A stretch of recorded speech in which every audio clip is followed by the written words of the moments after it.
Okay. Offender profiling.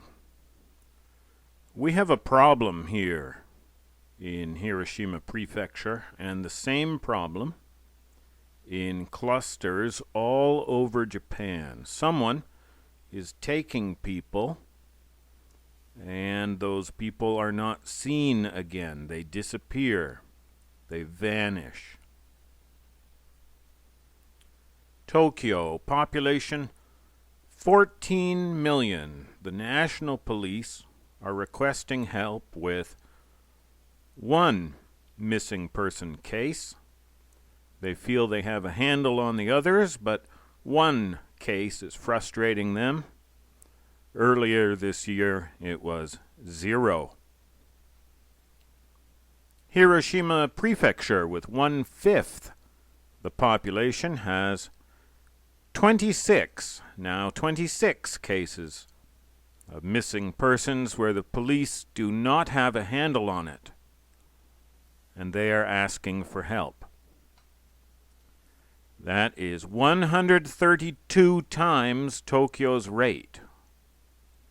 132 times Tokyo's representation on the National Police Agency's meta list of missing persons.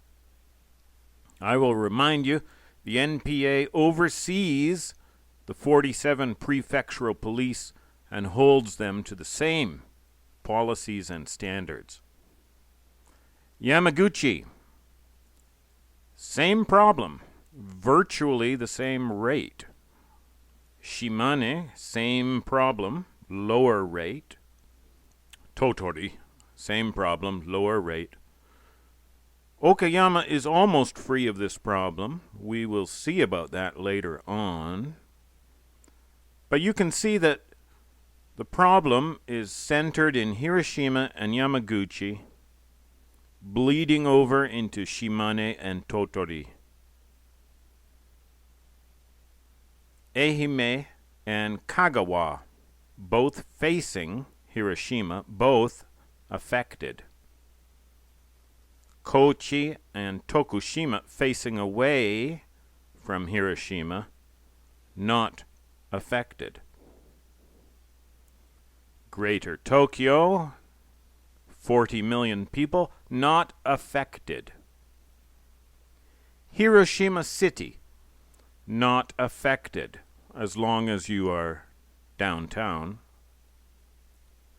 Fukuyama City, the second biggest city, not affected, unless you are on the west side of this river, the forested side, the side connected with the vast mountainous interior. Let's take one representative case. This is not on the NPA list. I don't know why. The NPA list is only the tip of the iceberg, but this case has many of the features that repeat again and again.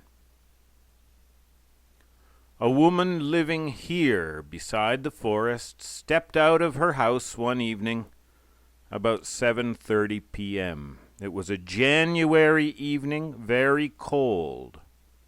She had no coat. She had only slippers on her feet. She was carrying an armload of towels. This was in the police report. So it looks like she just stepped out to hang up some laundry. People don't have dryers here. They hang the laundry up outside. So that is my guess. She certainly wasn't planning on staying out and wasn't planning to go far. She wasn't dressed for it.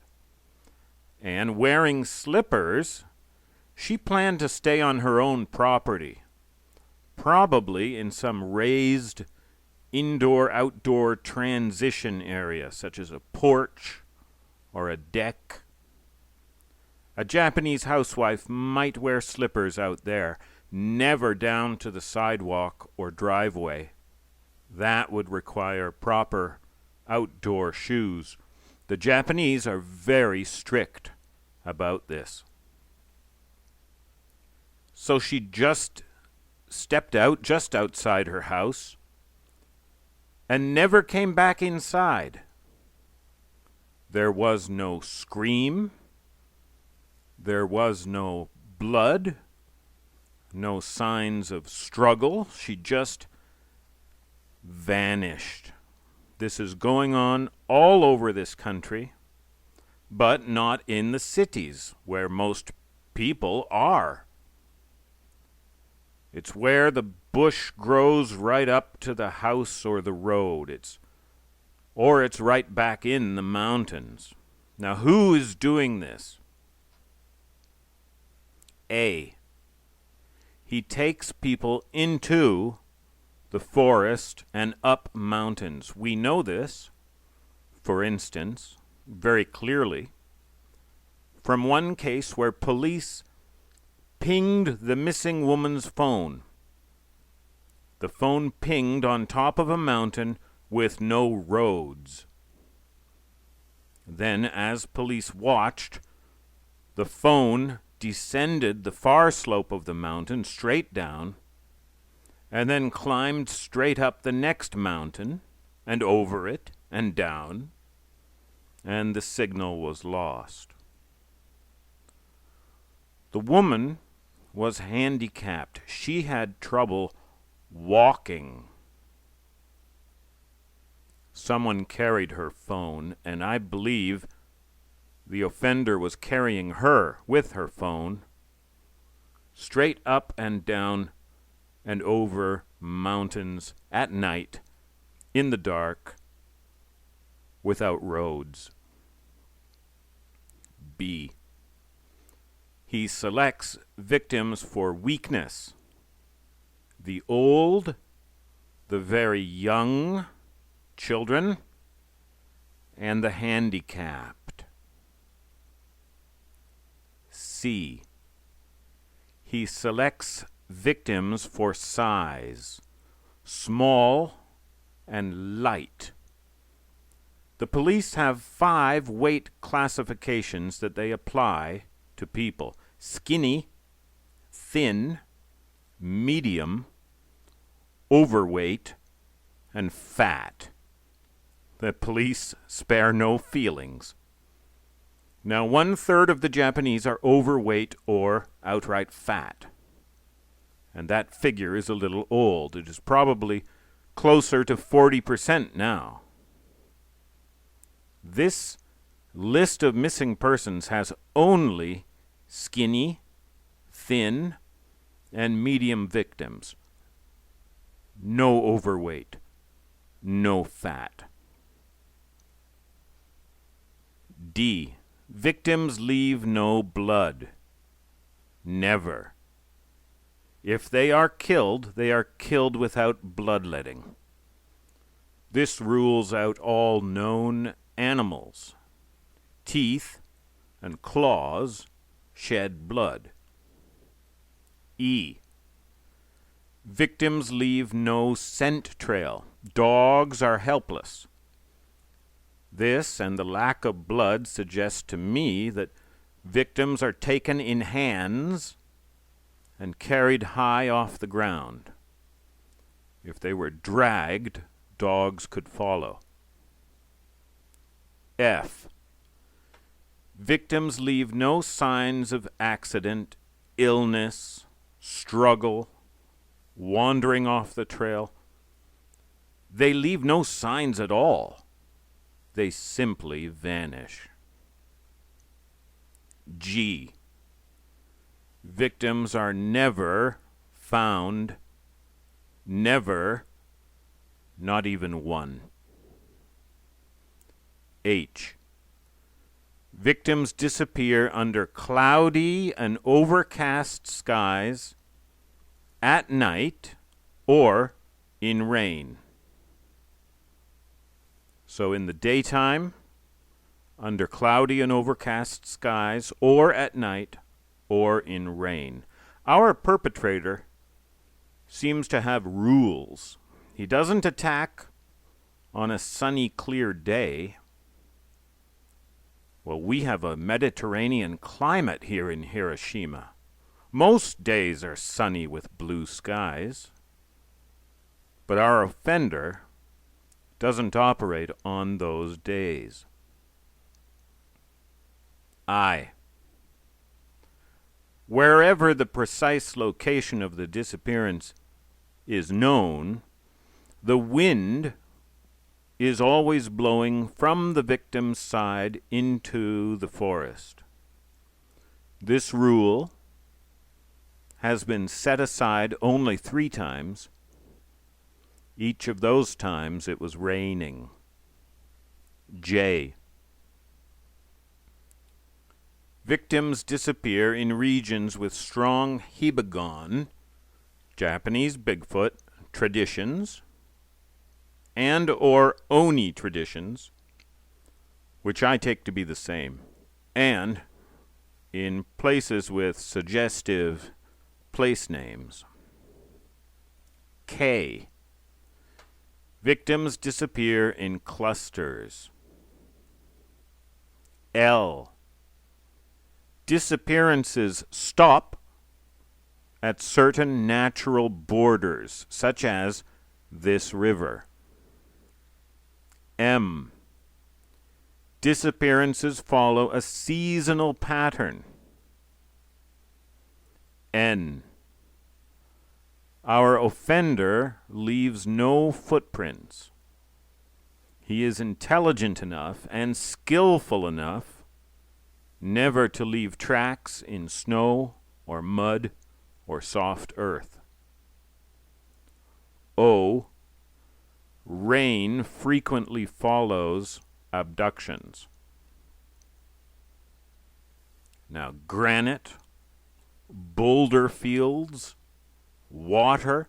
Anyone familiar with missing persons cases in North America will recognize some of this. I don't want to ride anyone's coattails, and I know that the foremost spokesman studying missing people in North America does not finger any suspects. He does not do it. He does not want to do it. He will not do it. I respect that. I respect him. I thank him multiple times in my book. He is one of my heroes. For me, I'm not an expert. I'm not a professional. I'm not a former lawman, but I can't help it. I see a clear pattern behind these disappearances here in Hiroshima and other parts of Japan. I get a suspect with superhuman strength, superhuman speed, superhuman stealth, superhuman skill in the forest. He has hands. He is therefore bipedal. He is cunning. He is patient. He is disciplined. He is not motivated by ordinary criminal motives. We have human criminals who take women, and we know why. We have human criminals who take children, and we know why. We have kidnappers for ransom. We have human traffickers. We have the illegal organ trade. Our offender doesn't fit into any human criminal category. Finally, he has a 100% success rate so far. We don't have any survivors. No Seraphine Long, no Albert Ostman to tell us who is doing this.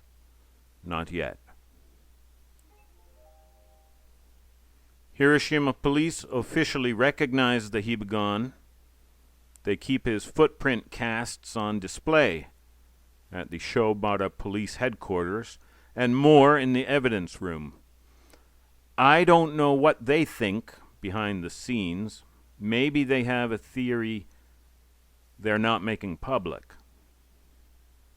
I really believe that the Hibagon is responsible for most of these missing people. I am writing a book on it now. When it is finished, I am going to donate a copy to the police and try to sit down with them and make this case and see what they say. Now, this course is Hibagon 101, and we will get back to what we do know for sure about the Hibagon.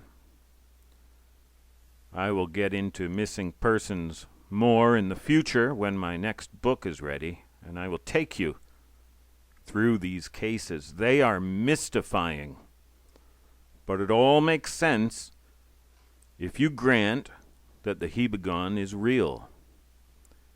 And he is, we know that, so I'm not trying to prove it. The cadaver proves it.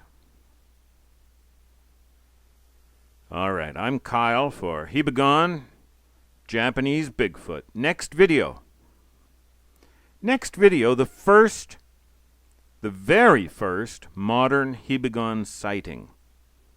It's not very well known. It is overlooked all the time. It's not fair. So we'll highlight that next video.